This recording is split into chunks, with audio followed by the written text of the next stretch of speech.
Hi అండి, welcome to my YouTube channel Attayya's kitchen. 1 kg 250 grams of chicken తీసుకొని ప్రాపర్గా wash చేసుకోవాలి. 2 స్పూన్స్ ఆఫ్ అల్లం వెల్లుల్లి పేస్ట్ వేసుకొని పక్కన పెట్టుకోవాలి. స్టవ్ ఆన్ చేసి కడాయి పెట్టుకొని 5 బిగ్ ఆనియన్స్ సన్నగా కట్ చేసుకోవాలి. ఆయిల్ బాగా వేడెక్కాక కట్ చేసుకున్న ఆనియన్ని ఆయిల్లో వేసుకోవాలి. ఇలా ఆనియన్స్ గోల్డెన్ కలర్లోకి వచ్చాక స్టవ్ ఆఫ్ చేసుకోవాలి. ఆయిల్లో ఉన్న హీట్కి ఆటోమేటిక్గా ఆనియన్స్ బ్రౌన్ కలర్లోకి వచ్చేస్తాయి.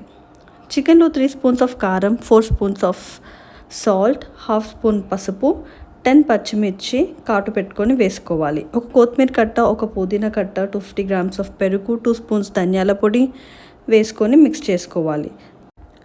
ముందుగా ఫ్రై చేసుకొని పెట్టుకున్న ఆనియన్స్ని ఇందులో వేసుకోవాలి. ఆయిల్ని కూడా యాడ్ చేసుకోవాలి. హాఫ్ ఆనియన్స్ని ఇప్పుడు వేసుకొని మిగతా హాఫ్ బిర్యానీ ప్లేట్లో సర్వ్ చేసుకున్నప్పుడు గార్నిష్ చేసుకొని తింటే చాలా టేస్టీగా ఉంటుంది. మనం యాడ్ చేసుకున్న ఇంగ్రీడియంట్స్ ఒక ఫ్లేవర్ మొత్తం చికెన్ అబ్జర్వ్ చేసుకునేంతలా మిక్స్ చేసుకోవాలి. ప్రాపర్గా మిక్స్ చేసుకున్న తర్వాత చికెన్ని మ్యారినేట్ చేసుకోవాలి. 30 minutes నుంచి 1 hour వరకు మ్యారినేట్ చేసుకోవడం వల్ల చికెన్ ఉన్న పచ్చివాసన అంతా పోతుంది.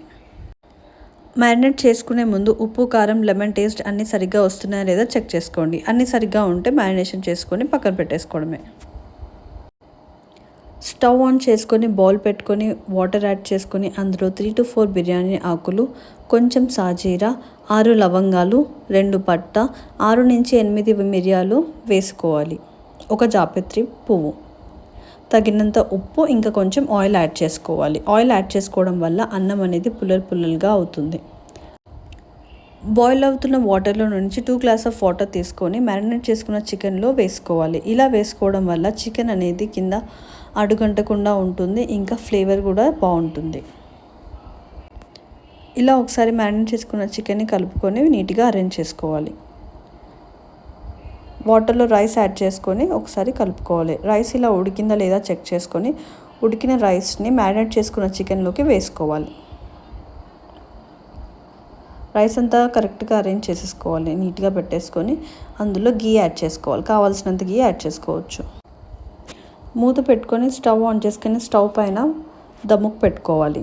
మనం గంజొంపిన వాటర్ ఇలా స్టవ్ పైన పెట్టుకోవడం వల్ల ఆవిరి బయటికి పోకుండా రైస్ అనేది మంచిగా కుక్ అవుతుంది. 5 minutes హై ఫ్లేమ్లో, 20 minutes లో ఫ్లేమ్లో పెట్టుకోవడం వల్ల బిర్యానీ అనేది ప్రాపర్గా కుక్ అవుతుంది.